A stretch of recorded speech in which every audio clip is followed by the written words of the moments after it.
(2019년의) 마지막 목요일입니다. 한겨레 라이브에서 오늘부터 두 차례에 걸쳐서 한 해를 정리해보고자 하는 연말결산을 준비했습니다. 오늘은 한겨레 사회부 24시팀이 준비한 연말결산 1탄이고요. 진행을 맡은 저는 24시 팀장 이재훈입니다. 안녕하세요. 먼저 저랑 함께 일하는 24시 팀 기자 2명을 소개하고자 합니다. 이쪽에 있는 기자가 저와 함께 일하는 정환봉 기자입니다. 안녕하세요. 네, 안녕하세요. 저 24시 팀에서 경찰청에 출입하고 있는 정환봉 기자라고 합니다. 반갑습니다. 반갑습니다. 네, 이쪽에 있는 기자는 권지담 기자라고 합니다. 네, 안녕하세요. 저는 24시 팀에서 중부 지역을 담당하고 있는 권지담이라고 합니다. 반갑습니다. 일반 시민들이 듣기에는 24시 팀이라고 하는 팀 자체 이름도 좀 생소하고 어떤 일을 하는 곳인지, 무슨 취재를 하는 곳인지가 참 궁금하실 것 같아서요. 먼저 정환봉 기자가 24시 팀이라는 곳이 어떤 곳인지부터 설명을 좀 간단하게 해주시겠습니다. 이상한 이름이긴 한데요. 보통 다른 이제 언론사 같은 경우는 경찰팀이나 아니면 뭐 사건팀 이런 식으로 해서 경찰을 기본으로 해가지고 이제 다양한 지역의 뭐 이제 사건이라든지 사고들을 취재를 하는 건데 사실 뭐 이렇게 특별하게 구분이 있다기보다 뭐 생기는 거 다 하는 팀이라고 보시면 돼요. 그냥 불 나면 가고, 홍수 나면 가고, 집회 있으면 가고, 기자회견 있으면 가고, 뭐 어디 브리핑 한다고 하면 가고, 뭐 그런 팀이라고 보시면 되고요. 뭐 어떤 한계가 딱 지어져 있다기보다 그 사회에 이제 그날 일어나는 가장 중요한 이슈라든지 이런 것들을 다 집중적으로 좀 사회적으로 이제 벌어진 이슈들에 대해서 취재를 하는 팀이라고 보시면 될 것 같습니다. 네, 뭐 이슈 대응팀이라고 할 수도 있고 또 예전에 또 기동팀이라는 이름으로 네. 불리기도 했고 빨리 가야 되니까. 네, 그런 이름들인데 24시 팀이라고 하면 네. 다 많은 분들이 저한테 그렇게 물어보세요. 24시간 내내 깨어 있냐? 네. 뭐 24시간 내내 뭐 잠도 안 자고 일하냐? 이렇게 네. 물어봐요. 어떠세요? 아, 그럼요. 네, 정말인가요? 네, 그럼요. 네. 팀장이 또 계시니까. 네. 근데 뭐 사실 그렇게 하면 여기 앉아있기도 어렵고요. 대신에 24시 팀의 의미라는 게 저희 헝가리 다뉴브강 사건 사고가 있었을 때 네. 저희 캡께서 항상 여권을 가지고 다녀라. 그러니까 그렇게 말할 정도로 어떤 사건 사고 현장에서 언제든 어디로 갈 수 있는 준비가 되어 있는. 그러니까 24시간 대기하고 있다라는 의미는 좀 저는 의미는 맞는 것 같습니다. 그렇죠. 권수당 기자는 그러면 이 팀에 오시는 거를 꺼려할 수도 있었을 것 같은데 어떤 네. 계기로 오시게 됐고 뭐 어떤 목적으로 오시게 된 건지 좀 설명을 좀 부탁드릴게요. 저는 이 24시팀 사건팀이 저희 언론의 꽃이라고 할 정도로 가장 현장에서 발빠르게 취재를 하기 때문에 역사적인 순간에 가장 먼저 그 순간을 취재한다라는 그런 의미가 좀 있는 것 같고요. 네. 그리고 또 저도 요양원에 직접 들어가 봤지만 사실 현장에 답이 있는 경우가 상당히 많잖아요. 어떤 팩트보다도 내가 현장에서 직접 본 거를 전달하는 게 강한 힘이 있기 때문에 그런 순간에 좀 보람을 많이 느끼고 있는 것 같습니다. 네. 방금 뭐 요양원 얘기를 하셨는데 그 얘기는 저희가 후반부에 조금 정리를 해서 얘기를 드릴 예정이고요. 한 해 가장 뜨거웠던 이슈 중에 하나인 검찰개혁 얘기부터 좀 해볼까 합니다. 경찰 기자들이어서 검찰개혁 얘기를 어떻게 하느냐 이런 부분들이 좀 궁금하시긴 하겠습니다만은 검경 수사권 조정도 있고 그래서 경찰 쪽에서 어떻게 검찰을 바라보느냐 이런 부분에 대한 시각을 얘기할 수 있을 것 같은데 경찰 일선에서 보는 그 검찰에 대해서는 어떻게 좀 요즘 얘기를 하고 있는지 설명을 좀 해주시죠. 뭐 요즘만이 아니라 예전부터 싫어했고요.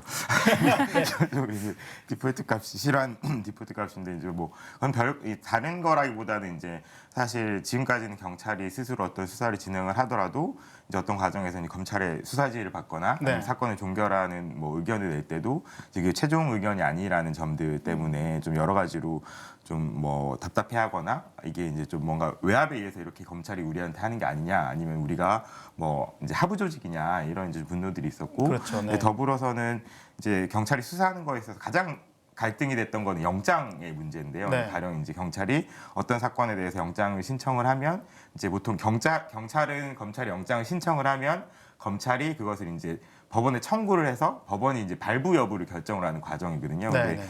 경찰이 신청을 했을 때 검찰이 청구를 안 해주면 사실상 이제 이 수사에 필요한 이제 증거물이라든지 아니면 신병 확보가 되게 어려운 상황인데 네. 실제로 그 부분에 있어서 큰 수사 같은 경우나 특히나 이제 검찰을 상대로 한 수사라든지 이제 또 다른 이제 전문적인 뭐 대기업 수사라든지 이런 부분에 있어서 검찰이 여러 가지 이유로 자기 식구 감싸기라거나 아니면은 이제 경찰 수사력이 미진하다라는 뭐 식으로 좀 무시하기 이런 차원에서 이제 영장을 계속해서 이제 안 내주는 이제 네. 그런 과정들이 있었고 심지어 인신영장 그러니까 사람에 대한 구속영장을 넘어서 이제 뭐 장소라든지 물건에 대한 영장까지도 잘 좀 안 내주는 경향이 있었다고 이제 경찰들은 판단을 하고 있습니다. 네, 큰 네. 사건의 경우 특히 그런 부분에 있어서 되게 이제 너무 이제 경찰의 수사력이라든지 또는 자기 식구 감싸기 되게 강하게 하는 거 아니냐 이런 좀 불만들 그리고 이런 뭐 애로들이 좀 많이 토로하는 상황이었습니다. 네. 검경 수사권 조정 과정에서도 계속 이제 검찰이 경찰을 비판하는 것 중에 하나가 검찰이 그 수사 지휘를 하지 않은 상태에서 경찰이 혼자 그 수사를 종결하거나 하게 되면 경찰이 수사가 미진하다거나 아니면 경찰의 수사가 정치적 외압을 받는다거나 이럴 때 견제할 장치가 없다 뭐 이런 쪽으로 얘기를 많이 해왔는데 근데 저 일반 시민들이 보기에는 검찰도 그 부분은 좀 마찬가지 아닌가라는 생각들이 좀 들어서 왜 그럼 검찰과 경찰이 그럼 경찰만 그런 비판을 받아야 되나 막 이런 얘기들을 많이 하신 것 같은데요. 최근에 이 검찰과 경찰의 어떤 그런 충돌 부분에서 가장 좀 크게 이슈가 됐던 사건이 하나 있었는데 청와대 민정수석실에서 일했던 수사관 한 분이 안타깝게도 목숨을 끊었습니다. 네. 근데 그 상황에서 서초경찰서가 이 사망 사건을 수사를 하고 있었는데 검찰이 수사 개시한 지 이틀 만에 갑자기 들이닥쳐가지고 그 사망한 수사관의 휴대전화를 압수수색해서 가는 그런 네. 초유의 사건이 벌어졌습니다. 네. 이 사건이 어떤 사건이었는지 좀 설명을 좀 해주시죠. 네, 말 그대로 이제 12월 1일 날 밤에 그 말씀하신 것처럼 청와대 수사관이 목숨을 끊은 사건이 알려졌고요. 저도 그때 바로 장례식장에 갔었었는데 네네네. 그 다음 날 이제 검찰이 서초서를 압수수색해서 휴대폰을 가져갑니다. 그러니까 근데 이제 경찰이 이틀 뒤인 4일에 다시 휴대폰을 돌려달라고 검찰에 이야기를 하고요. 그리고 그 다음 날 검찰이 안 된다라고 거부를 합니다. 네. 그리고 그 다음 날 다시 경찰이 또 휴대폰을 요청하고 검찰이 그걸 기각하는 과정이 반복되면서 아이폰 전쟁이라는 말이 불릴 정도로 이 검찰과 경찰이 굉장히 갈등이 심했었는데요.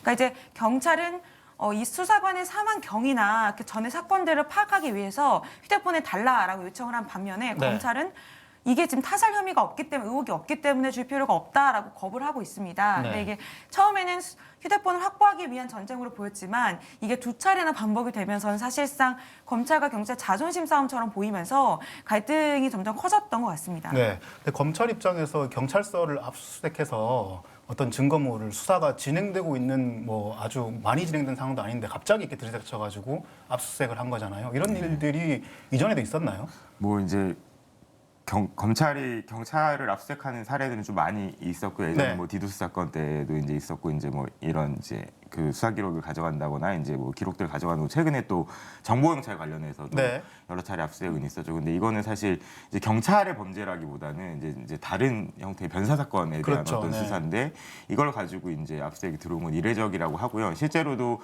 경찰 쪽에서도 이런 경우 처음이다라고 이야기를 하고 있습니다. 근데 뭐 이례적이라도 뭐 합리적이고 논리적이면 뭐 이례적인 일이야 있을 수는 있는데 이제 가장 좀 논란이 되는 거는 이제 그 수사관 돌아가신 수사관 분의 이제 사망 경위에 대한 논란이 되게 많이 있었잖아요. 그렇죠. 이제 가령 이제 청와대 쪽은 검찰의 강압 수사 때문이다라는 주장들을 많이 했었고 검찰 같은 경우는 청와대에서 계속해서 수사 정보를 캐내려고 하고 뭐 외압을 행사했다 제대로 이야기하지 그렇죠. 말라라는 네. 이런 이제 좀 취지의 이 뉘앙스를 이야기를 했는데 이렇게 보다 보면 사실상 실제로 검찰은 이 돌아가신 수사관의 죽음에 책임이 있는 조직일 수도 있는 거잖아요. 네. 이제 그런 상황에서 이제 이렇게 무리하게 이례적으로 이런 이제 휴대폰을 압수수색을 한 것 자체는 사실상 석연치 않은 부분이 많이 있고 사실 이 부분이 차라리 오히려 이제 경찰이 이 죽음의 경위를 밝히는데 제대로 나설 수 있었으면 오히려 더 객관적인 형태로 이 뭐 가령 이제 죽음이라든지 아니면 휴대전화의 어떤 내용이라든지를 좀 살펴볼 수 있는 네. 계기가 마련될 텐데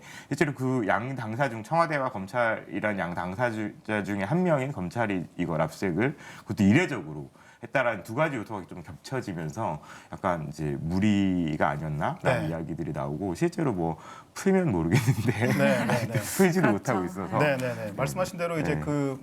아직까지 아이폰을 못 풀고 있는데 말씀하신 대로 경찰 같은 경우는 어찌됐든 아직까지는 검찰의 수사 지휘를 받고 있으니까 네. 예를 들어 그 부분의 수사에 경찰 수사가 미진했으면 추후에 검찰이 다시 지휘를 하거나 할 수 있었을 텐데 그런 상태가 아니라 갑자기 이렇게 빼간 부분에서 좀 이례적이라고 이해를 볼 수 있을 것 같고 특히나 검찰이 또 공식적으로 서초경찰서장의 이전 그 청와대의 근무 경력까지 좀 이렇게 거론하면서 서초서에서 수사하는 게 적절하지 않다 뭐 이렇게 밝히면서 경찰 쪽에서 더 강하게 되는 그런 사건까지 좀 벌어졌던 것 같고요. 사실 검찰도 청와대에서 많이 근무하기 때문에 그러니까요. 뭐 그렇게 네네네. 치면 뭐 그렇죠. 다 문제가. 네, 그래서 이제 경찰 쪽에서는 너무 황당한 그런 문제 제기가 아니냐 이런 얘기를 했던 것 같습니다. 근데 검찰이 가져간 그 휴대전화 아까 잠깐 아이폰이라고 말씀하셨는데 네. 못 푸나요 정말? 예, 정말 못 풀고 있고요. 지금 네, 한 달이 네. 다 돼가는 것 같은데, 네, 네, 네. 이 아이폰 10입니다. 네. 아이폰 10은 6자리 숫자를 이제 입력하도록 되어 있는데 이 경우의 수가 560억이나 된다고 해요. 네네네. 그러니까 만약에 이게 12초당 한 번씩 풀 수 있는데 그거를 밤낮 없이 풀어도 144년이 걸린다고 하더라고요. 그러니까 네. 사실상은 못 푼다라고 보는 게 맞고요. 이스라엘 업체에 맡기는 둥 뭐 이런 얘기까지 나왔지만 사실상 아직까지 진전은 없다라고 볼 수 있고 또 이게 그래서 검찰이 결국 못 풀기 때문에 경찰에서도 못 풀 거면은 우리를 달라라는 어떤 그런 주장이 좀 합리적으로 되는 부분인 것 경찰이 같기도 그렇다고 해요. 해서 풀 수 있는 건 또 아니잖아요. 그렇긴 하지만 네. 또 이제 검찰이 이 땅에 어떻게 해야 될지를 모르기 때문에 저는 유가족이 또 한번 보도에 의하면은 휴대폰을 좀 달라라고 요청을 하는 것도 있었잖아요. 네, 그러니까 네, 좀 네, 네. 검찰에 갖고만 있다고 해서 뭔가 해결되지 않는 상황이기 때문에 네. 좀 이런 부분은 좀 문제가 있지 않나 이런 생각이 듭니다. 네, 그러니까 뭐 그 어느 정도 지금 그러니까 아이폰을 풀지도 못하면서 압수수색이라고 하는 그런 이례적인 그런 그 뭐 조처까지 해서 휴대폰을 가져간 것 자체에 대해서 문제 제기를 할 수밖에 없는 상황인데다가 네. 근데 뭐 이 만약에 풀어서 뭔가 밝혀냈으면 또 모르겠습니다만은 그런 상태도 아닌 상태에서 갈등만 일으키는 거 아니냐 막 이런 문제 제기가 되는 것 같은데 최근에 이런 검찰과 경찰의 갈등 상황들이 단지 이 사건만이 아니라 여러 사건들이 있었잖아요. 화성 사건, 그 이춘재 연쇄살인 사건 8차 사건에서도 검찰이 최근에 경찰을 수사하는 상황이 있는데 뭐 이전 그 20년 전인가요? 30년 전인가요? 경찰 수사에서 조작이 있었다 뭐 이런 얘기들을 가지고 지금 경찰을 수사하고 있는 상황인데 그 사건은 좀 어떤 된 상황입니까? 이제 실제 이춘재 연쇄살인 사건의 8차 사건이 이제 사실 모방 범죄다 이래가지고 경찰이 이제 윤아무개 씨를 이제 구속을 시켰고 이제 형을 거의 다 이제 20년 살고 이제 나오신 사례가 있었는데 이게 이제 이춘재가 붙잡히면서 자신이 그 범행을 했다라고 네. 이제 자백을 하고 난 뒤에 이제 사실 그때 그 수사가 잘못됐다라는 이제 쟁점이 이제 제기가 됐었죠. 그 뒤에 이제 경찰이 스스로 먼저 이제 자체 조사를 하다가 나중에 이제 그 검찰이 이제 별도로 또 수사를 진행을 했던 겁니다. 네. 국가수라든지 이런 데서 이제 증거가 조작이 됐다라는 의혹을 가지고 수사를 진행을 했는데, 그러니까 이것도 이제 경찰에서는 뭐 이거를 우리가 수사를 하고 있는데 왜 검찰이 또 갑자기 수사를 그렇죠. 네. 하냐라는 이제 뭐 이야기를 하고 있고, 검찰 같은 경우는 사실 이게 뭐 중대 사안이고, 네. 이게 당연히 중대 사안이죠. 중대 사안이고 이제 이게 경찰이 연루돼 있는 부분이 있기 때문에 검찰의 수사에 정당성이 있다라고 얘기를 하는데, 저는 이 부분만큼은 이게 약간 검경 수사권 논란이라든지 이런 데서 좀 자유로워져서 철저히 반성을 해야 되는 것 같다는 그렇죠. 생각이 네, 네, 들더라고요. 맞습니다. 왜냐하면 네. 이게 사실 모든 한국 사회의 사법 체계가 무너진 사실 엄청난 큰 비극이거든요. 네. 경찰은 강압 수사를 했고 국가수는 뭐 국가수 쪽이나 경찰 쪽은 지금 그게 오류라고 얘기를 하고 있고 이제 검찰은 조작이라고 얘기를 하고 있는데 네. 그 중요한 건 이제 8차 사건에 그분이 이제 범인으로 지목된 거는 이제 채모에서 특정 중금속 함량이 높다라는 이제 그 감식 결과가 나온 거예요, 국가수에서. 근데 이 감식 결과를 바탕으로 봤더니 이제 그 윤 씨가 그 이제 현장에서 발견된 그 채모의 성분이라든지 중금속 함유량이라든지 이런 것들에 가장 가까운 형태라는 네. 이유로 이제 이분이 이제 그 사실 범인으로 지목됐고, 그게 이제 법정에서 받아들여진 게 최초 사례거든요. 네, 네, 과학 네, 수사의 네. 승리다 뭐 이런 얘기들이 되게 많이 나왔었는데, 네. 근데 사실 그게 오류가 됐던 뭐 조작이 됐던 그건 더 밝혀져야 되겠지만 이제 그런 결론을 내가지고 결국에 억울한 사람을 감옥에 가게 만든 그렇죠. 국가수의 책임도 네. 사실 크고, 그리고 검찰 같은 경우도 수사시 잘 당시에 한다면서요. 수사를 했을 거 아니에요. 네. 수사시 한다면서요. 수사시 해야지 뭐 이런 문제들이 없어진다고 해놓고서 사실상 그거를 걸러내지 못했고, 네. 더욱이 사실 그때 현장 검증 때 검찰이 갔거든요, 직접. 그렇죠. 예, 네. 담당 이제 검사가 갔는데 그때 현장 검증이 어떠냐면 윤 씨는 다리가 아파가지고 다리를 제대로 못 움직이시는 분이었는데 네. 이 범행 현장까지 가려면 이렇게 책상이 하나가 있어요. 근데 네, 이 책상을 밟고 가야 되기 때문에 이 책상에 발자국이 남아 있었거든요. 이 발자국을 발을 올릴 수 없는 상태였는데 그걸 보고도 그냥 뭐 이 사람 무시한 범인이 거죠. 맞다라고 네네. 넘기고 법원은 사실 이 윤 씨가 되게 억울함을 호소했지만 사실 그걸 자세히 살피지 않고 넘어갔기 때문에 사실 누구도 자유로울 수 없고 그래서 모두가 이거를 뭐 이런 데 동원을 한다거나 이런 거 되게 정말 나쁜 일인 것 같다는 생각이 네. 많이 들더라고요. 마치 이제 검찰과 경찰이 서로 지금 그 책임을 떠넘기게 하는 듯한 그런 모양새를 보이고 있어서 양쪽 기관 다 좀 비판을 받아야 되는 상황이고요. 이런 상황들이 계속 이어지면서 저희가 좀 보고 있는 것들은 이 최근에 이제 국회에서 패스트트랙 안건으로 검경 수사권 조정 법안이 이제 곧 통과될 가능성이 큰 상황인 건데 이 검경 수사권 조정 법안에는 어떤 내용이 담겨 있나요? 뭐 기본적으로 가장 큰 거는 이제 경찰에 1차 수사 종결권을 부여한다라는 이제 내용인데 경찰은 사건이 이제 있으면은 이거를 이제 의견을 달아서 이 사람을 이제 법원 재판에 넘겨야 된다 말아야 된다라는 의견을 달아서 이제 네. 뭐 얘기를 하자면 기소 또는 불기소 의견인데요. 이걸 달아서 이제 검찰이 그동안 보내왔고 검찰은 이 내용들을 바탕으로 판단을 해서 검찰이 또 자체 판단을 해서 경찰이 기소를 해야 된다고 했지만 뭐 자기들이 볼 땐 불기소다라고 하면 불기소를 해도 됐고 네. 뭐 기소해야 된다고 생각하면은 검찰이 이제 기소를 할 수 있었던 이제 최종 종결 권한을 이제 사실은 이제 검찰이 가지고 있었거든요. 네네네. 근데 지금 같은 이제 수사 종결권을 경찰이 수사 종결권을 인정한다는 거는 이제 불기소할 경우에는 기소에는 어차피 기소할 경우에는 당연히 검찰이 기소를 하는 게 어쨌든 이제 현재 한국 기소권을 컨트롤하고 기소권 있으니까요. 독점권을 네. 가지고 있기 때문에 헌법에서 불기소할 경우 이제 경찰이 이 사건을 검찰에 이제 다시 판단받지 않고 경찰이 자체적으로 불기소 결정을 이제 할 수 있는 그래서 이 사건을 이제 따로 이제 사건 형태로 넘기지 않는 기록이나 이런 거 넘기는데 그래서 이제 90일 동안 검찰이 그게 문제가 없으면 그냥 넘어가는 방식으로 좀 변화가 되는 거죠. 예전에는 네. 무조건 검찰이 이제 다 이거를 기소 여부를 이제 따지는 상황이었지만 그래서 이제 다만 이제 검찰 역시도 이제 이걸 그냥 아무런 손을 놓고 있는 건 아니고 이제 기록이 이제 뭐 가령 이제 불기소해야 되겠다는 의견을 낸 무혐의 결론을 낸 이제 사건 기록은 일단 90일 동안 검찰한테 가고 별 문제가 없으면은 이제 그대로 불기소 처리를 하는 뭐 이런 어떤 제어 장치가 하나가 있고 네. 또 다른 하나는 이제 사건 관계인이 있을 수 있잖아요. 뭐 고발했다거나 아니면 자신이 뭐 피의자거나 뭐 피의자가 자기를 기소해달라고 하진 않겠지만 어쨌든 그런 경우에 이 불기소 처분이 부당하다라고 의견을 제시하면 검찰이 이제 수사를 또 진행을 할 수 있는 그런 뭐 통제 장치들은 마련돼 있긴 그러니까 합니다. 나름 그 검경 수사권 조정 법안을 좀 객관적으로 봐도 네네. 뭐 경찰이 독단적으로 수사를 뭐 이제 완전히 끝낸다거나 경찰 혼자 그걸 판단하는 것 자체를 뭐 완전히 보장하거나 그런 건 아니고 어느 정도 검찰의 어떤 그런 견제 권한이 좀 포함되어 있다고 보면 되는 건가요? 이제 뭐 그 부분에 있어서 이제 오히려 쟁점이 되는 건 이제 수사지휘권의 문제인데 네네네. 우리 사건 기록 같은 경우는 이제 수사지휘권 같은 경우는 기존에는 검찰이 경찰 수사에 수사지휘권을 행사를 해왔거든요. 그래서 사실 영장을 뭐 영장 단계에선 당연하고 네. 또 중대 사건 같은 경우는 이제 방향까지도 협의를 하면서 어쨌든 가령 어떤 법리를 적용할 것인가, 어떤 이제 사람을 피의자로 특정을 할 것인가 이런 네. 부분에 있어서도 이제 어느 정도 계속해서 이제 경찰 수사에 대한 지휘를 진행을 했는데 사실 지금도 일반 사건에 대해서는 막 크게 엄청나게 검찰이 이제 수사 경찰에 지휘를 하진 대해서 수사 않는다. 지휘를 네. 하진 않는데 이제 중요 사건이라든지 필요한 사건들 중심으로 좀 그 지휘들이 되게 강하게 내려올 때도 있고 네. 그것 때문에 또 경찰이 반발하는 경우도 있죠. 가령 누군 영장을 신청하지 마라 뭐 이런 식의 이제 지휘가 강하게 내려오면 네네네. 뭐 경찰도 사실 그 권한은 사실 어차피 검찰에게 있기 때문에 그렇죠. 영장을 신청하고 네. 청구하는 권한은 그래서 이제 그런 부분에 있어서 이제 논란이 있었는데 지금 같은 경우는 이제 검찰이 수사지휘권은 아예 폐지가 되고 경찰이 이제 사건을 넘기면 수사는 경찰이 그냥 다 알아서 하고 사건을 넘기면 이제 검찰 같은 경우는 이 부분에 대해서 좀 보완 수사를 하라라는 이제 요구를 할 수 있고 다만 이 요구가 정당하고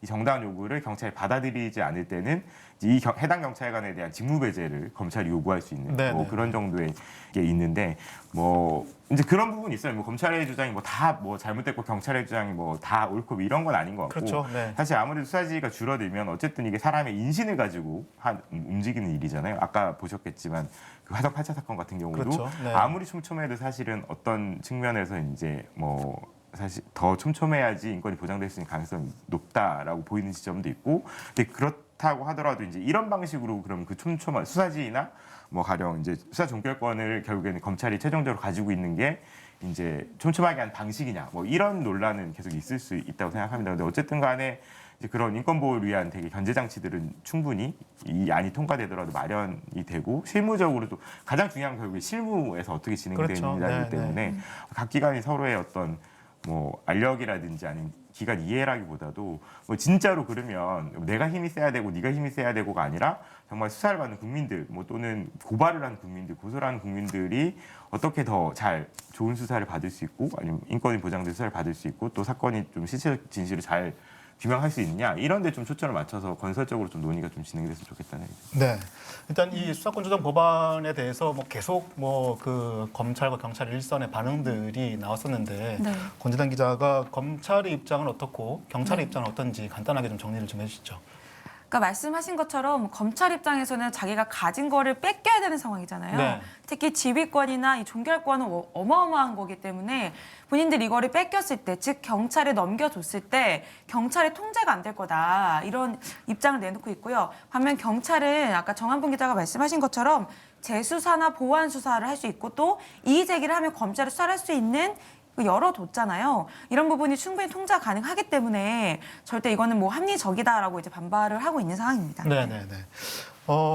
검찰은 그렇게 계속 경찰 수사를 좀 믿을 수 없다, 뭐 신뢰할 수 없다, 뭐 계속 통제를 해야 된다 이런 입장인데 정한분 기자가 경찰청에 출입하면서 보기에 경찰 수사가 그만큼 신뢰도가 좀 떨어지는 편인가요? 어떤가요? 이게 사실 뭐 한국 경찰의 뭐 실력이 그렇게 떨어진다고 생각하진 않고요. 근데 다만 이 사건에 따라 다른 것 같아요. 사실 되게 일반 사건 같은 경우는 세계적으로도 검거율도 되게 높고 강력 사건 같은 경우는 거의 뭐 90% 네. 이상이 되는 이제 검거율을 가지고 있고 특히나 이제 사이버 수사 이런 건 되게 또 잘하거든요. 한국이 네. 또 워낙 또 IT 강국이고 하니까 외국에서 많이들 와서 뭐 그쵸. 참관도 예, 하고 그러잖아요. 배우기도 네. 하고 뭐 강력 사건이나 살인 사건 같은 경우도 그 해결률이 되게 높거든요. 이제 예, 미제 과거에 사건이 한 더 십몇 년 전만 하더라도 네. 뭐 유영철 사건이랄지 네. 연쇄 사건, 살인 사건들이 막 일어났는데 네. 그 최근에는 그런 연쇄 살인 사건이 많이 줄었어요. 그죠? 거의 뭐 안 보이는 편이니까. 그것도 이제 사실 수사력이 발달되고 물론 이제 CCTV도 되게 많아지면서 네. 사실 이제 거의 연쇄 살인으로 발전하기 전까지 그렇죠. 잡아버리니까 네네네. 사실 그런 검거율도 되게 높은 편이기 때문에 이제 그런 영역에 대한 이제 수사는 되게 잘 하고 있는데 오히려 이제 되게 뭐 거학 수사, 이른바 거학 수사라고 할 수 있는 부분에 있어서는 약간 되게 좀 떨어진다라기보다도 뭔가 이렇게 독립적인가 하는 의문을 가지게 하는 사례들은 있었죠. 가령 예를 들면 드루킹 사건 같은 네, 경우에는 네, 네. 사실 끝까지 이게 이제 어쨌든 뭐 드루킹이 그 지금 여당의 관련자라거나 이제 뭐 관계가 있었던 사람이라거나 이제 드루킹과 관련한 뭐 김경수 지사라거나 이런 사람들에 대한 이야기들이 되게 오랫동안 어떤 측면에서 숨겼고 제대로 수사를 서울경찰청, 못했죠. 네, 서울경찰청 서울- 차원에서 한참 동안 그렇죠. 붙잡고 있다가 전전긍긍했잖아요. 네, 사실 네, 그렇죠. 전전긍긍하고 뭐 어떻게 해야 되나 뭐 이러고 있는데 네. 그런 게 너무 보이니까 네, 네, 네. 사실 가령 이제 뭐 물론 지금도 이제 인지 사건이라든지 이제 뭐 특별수사 사건 같은 경우는 검찰이 직접 할 수는 있거든요. 근데 네. 점점 사실 검찰이 직접 수사를 줄이자라는 게 추세고 이게 맞는 방향이라면 검찰이 좀 그런 과학 수사에 대해서 되게 독립적일 수 경찰이? 있고, 네, 네, 경찰이 네. 독립적인 수사들을 할 수 있는 모습들을 좀 보여주고 필요하다면 당연히 지금의 뭐 핵심 실세라든지 이런 사람들 불러낼 수 있는 그런 거 보여줘야 되는데 사실 그런 걸 보여주는 계기들이 많이 없어가지고 네. 사실 그런 부분에 있어서는 사실은 뭐 의심이 아주 뭐 부당한 의심이다라고 보기는 어려운 부분인 네. 것 같습니다. 근데 어찌됐든 또 이 조국 전 법무부 장관 수사에서 또 이제 검찰이 또 강하게 질타받았던 부분도 물론 있습니다. 경찰 말고도. 근데 이 부분에서 그 수사 정보가 좀 유출되면서 계속 언론 보도를 통해서 이게 뭐 한둘 주줄 뭐 진술 내용이 막 보도되고 그러면서 이제 이게 피의자한테 상당히 불리한 내용들이 검찰 수사 내용이 마치 사실인 것처럼 보도되고 이런 부분들이 계속 논란이 되면서 많이 비판을 받았잖아요. 경찰은 그런 피의 사실이 공표되는 그런 일들은 없었을까요? 아니 뭐 엄청 많죠. 근데 네. 사실 수사기관이라는 건 당연히 피의 사실 알고 있는 기관이고 이제 기자라는 건 그 피의 사실 확인하기 위한 그렇죠. 이제 역할을 취재를 하는 가지고 있기 거죠. 때문에 저는 약간 그런 생각 좀 드는데 이제 사실 이게 피의 사실이 알려지는 거 공익적 목적으로 알려질 필요도 있고 네. 이제 그런 이제 게 알려지면서 사실 사건의 실체에 더 가까이 갈 수 있게 되는 뭐 장점도 있다고 생각을 해요. 근데 네, 그게 네. 정말 너무 어떤 개인을 악마화하거나 이런 게 아니라면 그렇죠. 근데 네. 문제는 이제 좀 약간 다른 방식인 것 같은데 이게 사실 사실이 아닌 사실에 가깝지 않은 내용을 가지고 피의 사실로 돼서 이제 흘러나오거나 네. 사실 전후 맥락을 따지면 이게 큰 문제가 아닌데 마치 큰 문제인 것처럼 이제 이야기가 돼서 이제 도는 이제 뭐 알려지게 되는 그렇죠. 네. 그러니까 이런 문제지. 그래서 오히려 이런 보도라든지 피사실에 대한 내용이 알려지는 게 사건의 실체에 접근하기 어렵게 만드는 것이 오히려 문제라는 좀 생각이 되게 많이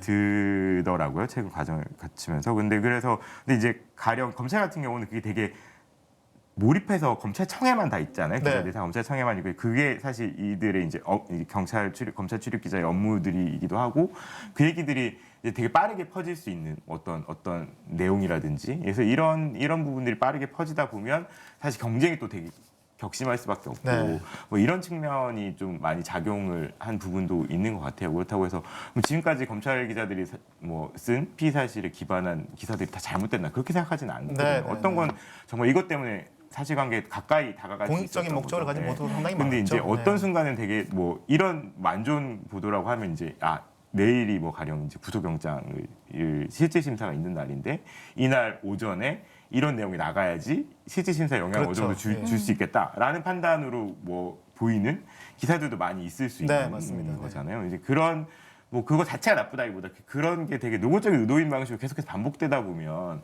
그리고 그게 심지어 사실관계와도 일부 틀리다면 이제 그런 부분에 대해서 이제 뭐 반성을 해볼 필요는 있겠다는 생각이 들고 경찰도 근데 뭐 특별하게 다르지 않은 수준인 것 같아요. 그래서 어쩌면 더 중요한 건 이제 언론이 어떻게 판단을 해서 그렇죠. 이게 필요한 네. 사실관계인지 아니면 이게 사실관계에 부합하는지 최대한 고민을 하고 뭐 그게 시간이 없다고 하더라도 합리적이고 논리적으로 판단을 하면 뭐 개연성의 수준에서 검증이 가능한 수준이 되게 많이 있기 때문에 네. 그런 게 필요하지 않을까 생각이 듭니다. 네, 저희가 이제 간략한 이 사건, 검찰과 경찰에 대한 이야기를 하면서 일단 1차적인 얘기들을 좀 마칠까 하는데요.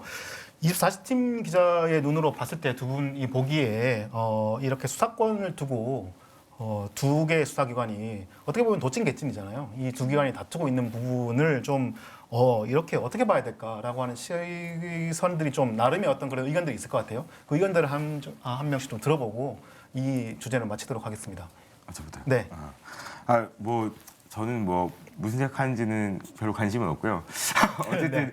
이후에 새롭게 관계 설정이 될 텐데 양쪽 기관이 어느 기관이 됐던 잘하지 못하면 언젠가 다시 법은 바뀔 수 있는 거기 때문에 네. 뭐 지금 되게 어렵게 바뀌는 것처럼 보이지만 또 이후에 또 돌아가는 것도 쉽고 그렇죠. 더 네. 이제 더 강화되는 것도 뭐 가령 경찰의 권한이 더 강화되는 것도 쉽거든요. 뭐 어떻게 될지 모르는 거기 때문에 사실 신뢰를 얻는 자만이 결국에는 어떤 권한을 가질 것이다라는 좀 생각이 많이 들어요. 네네네.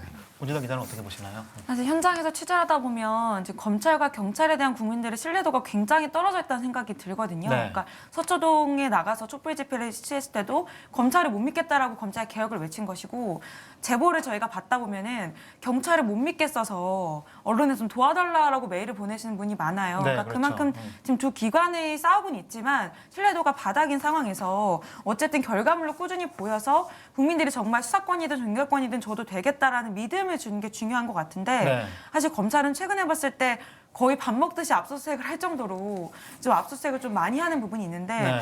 압수수색만 할 것이 아니라 이제 뭔가를 보여줘야 되는 게 중요한 것 같고요. 네. 특히 또 이번에 세월호 특검을 다시 시작했잖아요. 네네네. 그러니까 그 시기가 좀 절묘했다라는 분석도 있었는데 그런 결과물들을 이제 좀 보여줘야 될 것 같고 네. 경찰 또한 본인들의 권한을 갖기 위해서는 앞선 정한무 기자 말씀하신 것처럼 좀 자기가 잘하는 부분에 수사하던가 이런 부분에서 꾸준하게 뭔가를 실적을 보여주면서 믿음을 저희가 국민한테 얻는 것이 우선돼야 되지 않을까 이런 생각이 듭니다. 이 이야기는 여기까지 하고요. 두 번째 이야기로는 저희가 좀 나름 또 뭐 24시팀이 올해 아까 좀 24시간 내내 그 신경을 쓰고 취재하는 것처럼 나름의 어떤 좀 자랑할 만한 그런 취재거들이 좀 있습니다. 그 중에서 좀 가장 권지단 기자가 아까 도입 부분에서 잠깐 말씀하셨던 것처럼 네. 이 직접적으로 요양보호사 체험을 하고 쓴 그 대한민국 요양보호사라고 하는 탐사 기획이 있습니다. 그 기획이 여러 부문에서 많은 상을 탔어요. 네. 연말이라고 하니까 이제 여러 상들 탔는데 네네. 먼저 이제 어떤 상들을 좀 탔는지 네네. 관계자가 좀 소개를 좀 해주시죠. 좀 부끄럽지만. 쑥스럽긴 네, 한데요. 네. 그 일단 기자협회에서 주는 5월의 이달의 기자상을 받았었고요. 네. 최근에는 한국 기독 언론 대상, 또 관훈 언론상을 받았고요. 또 민원연에서 주는 올해 좋은 보도상을 이렇게 수상하게 됐습니다. 네, 보통 그 언론계에서 되게 큰 상 중에 하나로 관훈 네. 언론상이랑 그리고 이제 한국 기독 언론 대상 이런 부분들을 뽑는데 또 민원 언론에서도 좀 좋은 상을 줬고요. 네. 이 상을 받았다는 것도 중요하지만 어쨌든 이 보도를 저희가 어쨌든 완성할 수 있었다는 것 자체가 상당히 좀 자랑스럽다는 생각이 좀 들긴 하는데 네. 어떤 내용인가요? 워낙 방대하긴 한데 좀 한 줄로 요약을 해보면 일단 존엄한 삶이 보장되지 않는 노인들과 또 감정과 육체 노동에 시달리는 요양보호사 네. 그리고 허술한 장기 요양보험 제도 아래 설립된 그 요양원들의 비리 뭐 이 정도로 좀 정리를 해볼 수 있을 것 같습니다. 네. 뭐 짧게 정리하기는 상당히 힘들긴 합니다만 네네네. 한 달 동안의 그 경험들 했을 때 좀 가장 인상적이었던 경험이 어떤 거였는지 한번 좀 말씀해 주실 수 있을까요? 저희가 뭐 수용소라는 표현을 사실 썼어요. 네. 그러니까 말씀하신 것처럼 통제되어 있고 그러니까 가족들도 정해진 시간에만 면회를 할 수 있는 폐쇄적인 공간이거든요. 네. 그러니까 정말 노인분들이 죽여달라고 저한테 말할 정도로 죽지 않으면 본인의 의사에 따라 나갈 수도 없고 네. 또 거기서 원하는 음식을 먹지도 못하고 또 대소변을 맘대로 가릴 수 없는 이제 그런 상황들이 참 존엄한 삶, 존엄한 죽음이 뭔지를 고민하게 되는 시간이었던 것 같고요. 네. 하지만 이런 것들이 말씀하신 것처럼 그동안 내부자가 아니면 이렇게 낱낱이 뭐 일과라던가 요양보호사들을 어떻게 돌보는지가 드러나기 어려운 환경이었기 때문에 네. 사실 저희의 이번에 보도가 이제 그런 불편한 진실을 좀 수면 위로 처음 끌어냈다라는 점에서는 좀 의의가 있다라고 볼 수 있을 것 같습니다. 네, 기사를 읽은 분들이 많이 좀 이렇게 충격을 받으시기도 했지만 어떤 분들은 그게 불편한 진실이다 보니까 네. 오히려 이런 부분들이 본인도 이제 부모님을 요양원에 보낸 상황인데 이런 보도들을 보니까 너무 마음이 아프다. 그래서 네. 기사를 읽기가 너무 힘들었다 이런 말씀도 하시더라고요. 근데 우리가 또 그 거기에 가 있는 노인분들도 노인분들이지만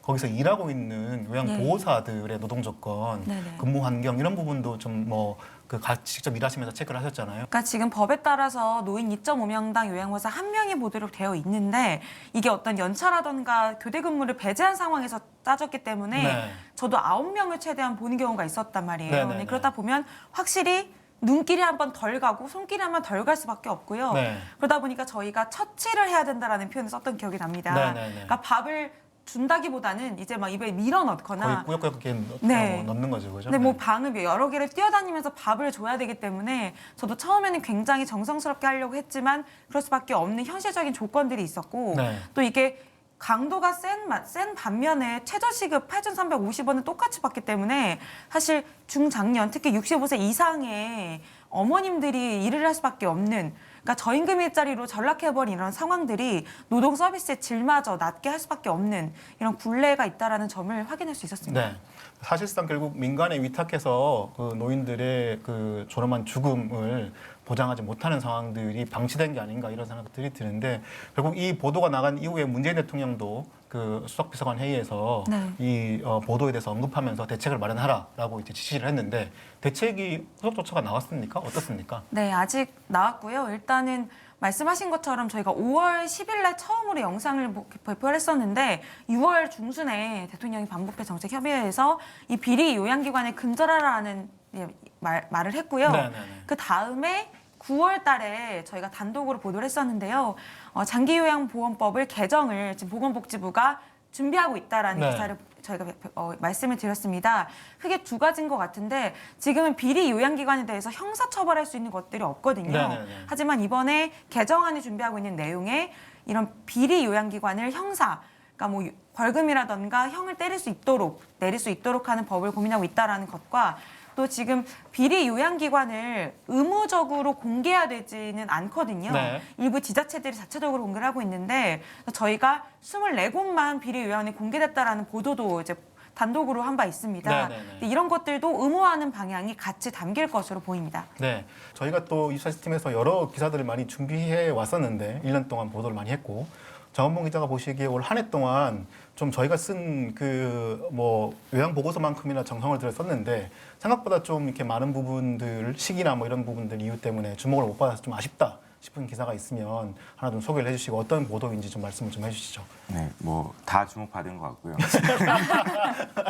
근데 좀 아쉽다라기보다는 좀 이제 그 당시 저희가 이제 했던 기획 중에 살처분 노동자 관련한 기획이 있었어요. 살처분 트라우마 리포트라고 했는데요. 살처분 트라우마 리포트라고 해서 이제 실제 뭐 많은 이제 살처분을 직접 경험한 살처분을 해야 되는 이제 그 노동자분들의 고통 그리고 공무원들도 같이 이제 네. 포함돼 있잖아요. 그리고 이분들이 되게 고통을 많이 겪고 있고 사실 살아있는 것들이 죽는 모습을 그대로 보는 거잖아요. 특히나 닭 같은 경우는 이제 렌더링 기계라고 해가지고 이제 거기다 넣으면 분쇄돼가지고 나오고 뭐 이런 모습들이랑 이제 그 비명 소리들 듣게 되고 그래서 이런 이들이 되게 이주 노동자분들한테 되게 많이 전가되고 그렇죠. 예. 또 이제 상당수는 또 그 관련한 공무원들도 그 모습을 보면서 뭐 산재를 겪기도 하고 네. 이제 계속해서 정신적인 트라우마를 겪고 질환을 있죠. 네. 겪고 있었던 내용들을 보여주고 사실 이게 모든 게 되게 급하게 급속도로 되게 빠르게 처리돼 맞습니다. 버리는 이런 네. 어떤 효율의 중심의 어떤 그 살처분 자체에 대한 문제 제기를 했었죠. 그리고 그 당시에도 사실